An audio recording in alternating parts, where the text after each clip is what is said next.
കഴിഞ്ഞ കുറച്ച് ദിവസങ്ങളായി കേരളം കണ്ടുകൊണ്ടിരിക്കുന്ന നെയ്യാറ്റിൻകരയിലെ ദുരൂഹ സമാധി, ഇതാണ് ആ സമാധി മണ്ഡപം. ഈ സമാധി മണ്ഡപത്തിലാണ് ഗോപൻ സ്വാമി സമാധി ആയത് എന്നാണ് കുടുംബം അവകാശപ്പെടുന്നത്. അങ്ങനെയെങ്കിൽ ഈ സമാധി മണ്ഡപത്തിനകത്ത് ഒരു മനുഷ്യൻ അല്ലെങ്കിൽ ഒരു മൃതദേഹം ഇരിപ്പുണ്ട് എന്നതാണ് കുടുംബം ഉന്നയിക്കുന്ന വാദം. അപ്പോൾ ഇതിനകത്ത് ഗോപൻ സ്വാമി ഉണ്ടോ ഇല്ലയോ എന്നാണ് അറിയേണ്ടത്. നാട്ടുകാർക്കല്ല, പരാതിക്കാർക്ക് അറിയേണ്ടത്.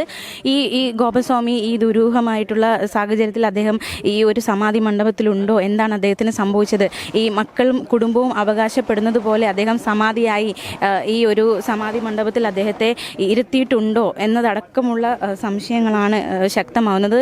അച്ഛൻ സമാധിയായെന്നും കുടുംബാംഗങ്ങൾ ചേർന്ന് സംസ്കാര ചടങ്ങുകൾ നടത്തി കോൺക്രീറ്റ് സ്ലാബ് സ്ഥാപിച്ചു എന്നുമാണ് ബന്ധുക്കൾ പറയുന്നത്. ഇതാണ് ഏറെ വിവാദമായ, ഏറെ ദുരൂഹമായ ഈ ഒരു സമാധി മണ്ഡപം, സമാധി പീഠം ഇതാണ് നമ്മൾ ഈ കാണുന്നതാണ് ആ ദുരൂഹമായ സമാധി പീഠം. തീർച്ചയായിട്ടും ഇത് തുറക്കുക എന്നൊരു തീരുമാനത്തിലേക്കാണ് അധികാരികൾ എത്തിയതെങ്കിലും അത് തടസ്സപ്പെടുകയുണ്ടായി. ചില പ്രതിഷേധങ്ങൾ കാണാം. അപ്പോൾ ഇത് തുറന്ന് അതിനകത്ത് എന്താണ് ഉള്ളത്, അല്ലെങ്കിൽ ഗോപൻ സ്വാമിക്ക് എന്താണ് സംഭവിച്ചത് എന്നറിയാനുള്ള ഒരു ആവശ്യം ഒരു വശത്ത് ശക്തമാണ്. പക്ഷേ തുറക്കാൻ അനുവദിക്കില്ല എന്ന ഒരു വാദവുമായി മറുവശത്ത് കുടുംബാംഗങ്ങളും മറ്റു കൂട്ടരും ശക്തമായി നിൽക്കുന്നുണ്ട്. എന്തായാലും ഈ ഒരു സംഭവത്തിൽ പല വൈരുദ്ധ്യങ്ങളുണ്ട്, പല നിഗൂഢതകൾ, പല ഒരു വൈരുദ്ധ്യാത്മക നിറഞ്ഞു നിൽക്കുന്ന ഒരു സംഭവമായി മാറിയിരിക്കുകയാണ്. തീർച്ചയായിട്ടും ഗോപൻ സ്വാമി വ്യാഴാഴ്ച രാവിലെ 11 മണിയോടെ നടന്നുപോയി കല്ലറയിലിരുന്ന് സമാധിയായി എന്നാണ് മകനും അതുപോലെ തന്നെ അദ്ദേഹത്തിൻ്റെ ഭാര്യയും 2 മക്കളും അടക്കമുള്ളവർ പറയുന്നത്. പക്ഷേ ഇവിടുത്തെ ദുരൂഹത എന്ന് പറയുന്നത്, അല്ലെങ്കിൽ പരാതിക്കാർക്ക് ദുരൂഹമായി മാറിയിരിക്കുന്ന സംഭവം എന്ന് വെച്ചാൽ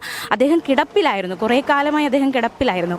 ഇൻസുലിനൊക്കെ കുത്തിവെച്ച് നടക്കാനാകാത്ത സാഹചര്യത്തിലായിരുന്നു അദ്ദേഹത്തിൻ്റെ അവസ്ഥ. അങ്ങനെ കിടപ്പിലായിരുന്ന ഒരു മനുഷ്യൻ, നമുക്കറിയാം ആ വീടിൻ്റെയും ഈ ഒരു സമാധി പീഠത്തിൻ്റെയും ഒരു ദൂരം നമുക്കറിയാവുന്നതാണ്. അപ്പോൾ ഇത്രയും ദൂരത്ത് നിന്ന് അത്രയും കിടപ്പിലായിരുന്നു മനുഷ്യൻ എങ്ങനെ ഇവിടെ വന്നിരുന്നു സമാധിയായി എന്ന ചോദ്യമാണ് സ്വാഭാവികമായിട്ടും ഉയരുന്നത്. അതുകൊണ്ട് തന്നെ ഈ അച്ഛന് സമാധിയായി എന്ന മക്കളുടെ വാദം അംഗീകരിക്കാൻ ബന്ധുക്കൾക്കോ അല്ലെങ്കിൽ നാട്ടുകാർക്കോ ഒരു കൂട്ടം വ്യക്തികൾക്കോ അത് സാധിക്കുന്നില്ല. ആ ഒരു വാദം അംഗീകരിക്കാൻ സാധിക്കുന്നില്ല. അതുകൊണ്ട് തന്നെ ഇതിനകത്ത് അദ്ദേഹം ഉണ്ടോ, അങ്ങനെ ഒരു സമാധി എന്ന് പറയുന്ന സംഭവം ഉണ്ടായിട്ടുണ്ടോ, അദ്ദേഹം എങ്ങനെയാണ് മരിച്ചത് എന്നതടക്കമുള്ള കാര്യങ്ങളാണ് അറിയണമെന്ന ഒരു ആവശ്യം ശക്തമാവുന്നത്.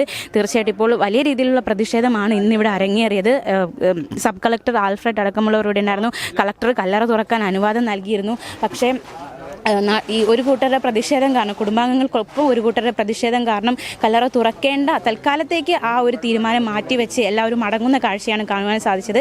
എന്തായാലും വളരെ ദുരൂഹമായിട്ടുള്ള, ഇപ്പോൾ വാർത്തകളിൽ നിറഞ്ഞു നിൽക്കുന്ന ഗോപൻ സ്വാമി സമാധിയായി എന്ന് അവകാശപ്പെടുന്ന ഒരു സമാധി പീഠമാണ് നമ്മൾ ഈ കാണുന്നത്. അപ്പോൾ ഇതിനകത്ത് എന്താണ് എന്നതാണ് ഏറ്റവും വലിയ ചോദ്യചിഹ്നം. ദുരൂഹമായി ആ സംഭവം മാറിയിരിക്കുകയാണ്. തീർച്ചയായിട്ടും ആ ദുരൂഹതകൾ അഴിയപ്പെടേണ്ടതായിട്ടുണ്ട്. വരും ദിവസങ്ങളിൽ ഏതൊരു രീതിയിലേക്കാണ് അധികാരികൾ ഏത് തീരുമാനത്തിലേക്കാണ് പോകുന്നത് എന്നൊക്കെ വരും ദിവസങ്ങളിൽ മാത്രമേ അറിയാൻ സാധിക്കുള്ളൂ. ഇത് മതപരമായിട്ടുള്ളൊരു കാര്യമാണ്. ഈ സമാധിയാകുക എന്നത് മതപരമായിട്ടുള്ള, അവരുടെ മതപരമായ കാര്യങ്ങൾ, ആചാരങ്ങളെ ബഹുമാനിക്കപ്പെടേണ്ടതുണ്ട്, പാലിക്കേണ്ടതുണ്ട് എന്നൊരു ആവശ്യം ഒരു വശത്ത് ശക്തമാണ്. അപ്പോൾ തീർച്ചയായിട്ടും ആ ഒരു ആവശ്യം കൂടി കണക്കിലെടുത്തുകൊണ്ട് എങ്ങനെയായിരിക്കും പുതിയ തീരുമാനങ്ങൾ, അധികാരികളുടെ പുതിയ തീരുമാനങ്ങൾ എന്തൊക്കെയായിരിക്കും, ഈ ഒരു ആവശ്യം കൂടി ഒരു വശത്ത് ശക്തമായതുകൊണ്ട് അധികാരികളുടെ പുതിയ തീരുമാനം എന്തായിരിക്കുന്നത് വരും ദിവസങ്ങളിൽ മാത്രമേ അറിയാൻ സാധിക്കുകയുള്ളൂ. എന്തായാലും ഇത് തുറക്കണമെന്ന ആവശ്യം ഒരു വശത്തും തുറക്കരുത് എന്ന ആവശ്യം മറുവശത്തും ശക്തമായി തന്നെ നിലനിൽക്കുകയാണ്.